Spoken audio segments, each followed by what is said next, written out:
Alright guys, so we're going to cover in detail how to play Should I Stay or Should I Go by The Clash.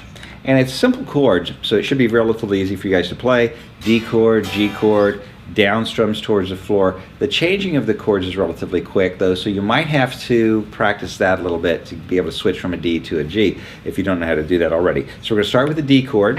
It's going to be the second fret of the first string and the third string, third fret on the second string, and the fourth string open, and 3 down strums just towards the floor. Then we're going to shift over to a G chord, which is the third fret of the first and the sixth strings, second fret of the fifth string, and 4 down strums, and then right back to the D for 1 strum. So you might want to stop the video here, do a loop function here, just turn your looper on, don't forget it's down here in the right corner, click that, make sure it's green, set your loop for the beginning of this and the ending of this first riff, and just back and forth slowly, turn the speed down between the D and the G like this. And just try that a few times. Remember that on the right hand there is a change as well. The D is 4 strings and the G is 6 strings. So you want to make sure that you hit the right strings at the right time. Alright, now there's a muted part, which sounds a lot like what I just did there. Usually a mute, which is the X's on your tab sheet, would be this. That's not what we want here. We want a slower mute, so we're going to still touch the strings just like we would do a regular mute. If you don't know how to do that, we're going to lay our fingers on the strings, but we're not going to push them down. We're just going to be in physical contact with the string. And over here, 3 relatively slow drags of the pick across the strings like this. That's exactly how they do it. So they go. It's awesome. I love it. And then now we've got a little snippet of a riff here. I didn't go over it in detail on the beginning video, but I'll go over it here. Look for a lot of different videos on this. Watch Strummer actually play this part and was able to nail it. We're at the 10th fret here. We're going to use our index finger to hold the 10th fret on both the first and second strings. We're going to do a hammer-on to the 13th fret on the second string, and we're going to play it like this. 10 to 13 with a hammer-on, and then upstroke on the 10th fret on the first string. I'm just going to leave my first finger down like this. So you just practice that a few times. Not much of a riff, but it's key to having it on there because people have heard this song so much, you really need to have that. So again, the whole first part.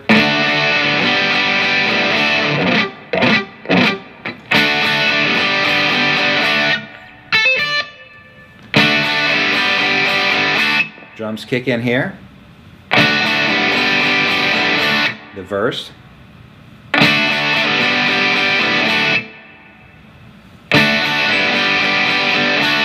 Now this next part includes the dreaded F chord. I know people don't like the F chord. It's essential. Don't avoid it. Go ahead and learn how to play it. I'll show you how to play it here. We're going to go from a G chord, then F, right back to the G. The F chord is the first fret on the first, the second, and the sixth strings, the third fret on the fourth and fifth, the second fret on the third. A couple different ways you can play that. You can actually bar the whole thing with your first finger, which I'm not doing here. You can thumb it where your first finger would only hold the first 2 strings at the first fret, and I bring my thumb around to hold the first fret on the 6th string. So I can go from a G right back to the G chord. So it's going to be. Okay, now another way we could cheat and do this, if you take this F form and you would bring it up 2 frets and hold it at the 3rd fret. In other words, 3rd fret on the 1st, the 2nd, and the 6th, 5th fret on the 4th and 5th strings, 4th fret on the 3rd string. That actually makes a G chord. So if you grab that shape, you could play the G that way and just go. We're just sliding it up and down. There are 2 guitar players in this band. Strummer is actually playing it that way, and the singer is actually playing it with the open G and then the F. Either way you want to do it is fine. They're both on the track and they will both work fine. Some people prefer having the shape and being able to just to slide it. Other people prefer playing the regular G and then back from the F to the G again. Either way you want to do it is fine, but you're going to have to rehearse the F. You cannot avoid the F chord, so go ahead and learn it. Again, I like to thumb it. If you don't want to thumb it, we can look at our bar chords. So we'll actually have a link to the how to play bar chords in this video, and you can look at how to do that. It's basically laying the index finger across all 6 strings and putting the thumb on the back of the neck right under that index finger and pushing it down so you can hold all 6 strings with that first finger. The problem with doing this is the G is an open form chord. This is a bar shaped chord. I have to change the posture of my hand to put my thumb around the back of the neck to do this. It's called bridging. And then right back to the open chord. So it's a little bit more work. That's why I just use the thumb, because I can keep my hand in the open chord position. All right, we only do that once. G to the F, right back to the G, and then we're back to the intro of the song. So we're gonna go. Then right back to D and G. Then we're going to go to an A chord. The A chord is the 2nd fret of the 2nd, 3rd, and 4th strings. I hold that with 2 fingers. I'm using my middle finger to hold the 2nd and the 3rd string. Some people prefer using 3 fingers, 1 finger per string. They're all on the 2nd fret, 2nd, 3rd, and 4th strings. That's a little crowded for me, so I'm using 2 fingers, but I am holding 3 strings. And on the A, we're just going to do. So we're going to hit that quite a lot of times. And a bridge. So to get through this, let's go through the G, to the F, back to the D and G, then to the A, right back to the D and G. That covers the intro and the verse of the song. Remember that you can slow down this playback. You can also set loop points and go over each one of these sections as many times as you need to. Hardest part of this song is being able to play the F chord for 4 strums. Next up is going to be the chorus.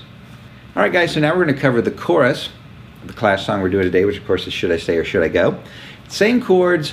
The strum is different, and so it seems a lot faster. We're actually on these chords the same amount of time, but it just feels so much faster because of the strum. The strum patterning I'm going to use is going to be a down, down, up, up, down. On your tab sheets, below measure 21, and you can see the numbers for the measures at the left. They show you the beginning measure, so it'll say 20, and then the very next measure would be 21. You will see these marks below the chords. You're going to have a staple shape or a V shape. Staple shape means strum towards the floor. V shape strums towards the ceiling. So strum down for the staple, up for the V. All right, so we're going to go down, down, up, down. So I'm going to be doing D, G, then I'm going to sit on D for 3 groups through that, down, down, up, down, and then going back to G. So I'm going to do it slow for you, then I'll do it regular speed. So you've got the.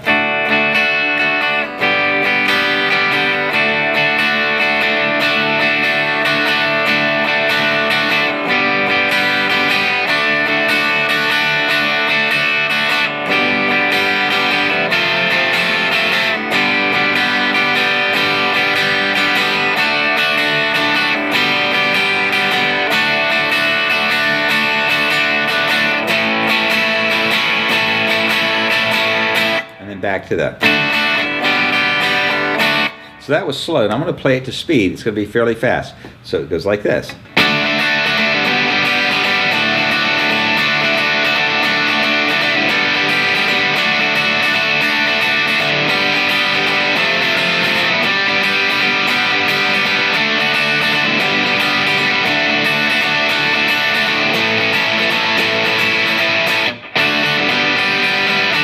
Go back into the regular rhythm at the end there. So the chords I was doing, if you look at your tab sheets here, we're going to do D, G, D, still on D, back to G, D,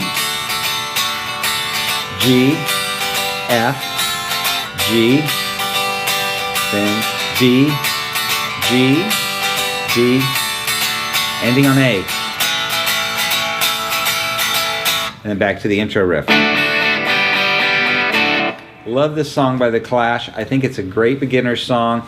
I know the chord changes are a little quick, and we do have an F chord in there, but still in the beginner category, because I think you guys can do it. So make sure, if you don't know how to play bar chords, you look at the link below this and go check out how to play an F chord, how to play a bar chord, and form that. Whether you want to bridge it or whether you want to thumb it, is your choice. Either way, I would learn how to do it both ways, because I think you will find them both useful. Loving this song. Hope you guys are digging Guitar Animal, and comments at the bottom. Make sure you let us know what you think, and I hope to see you again soon.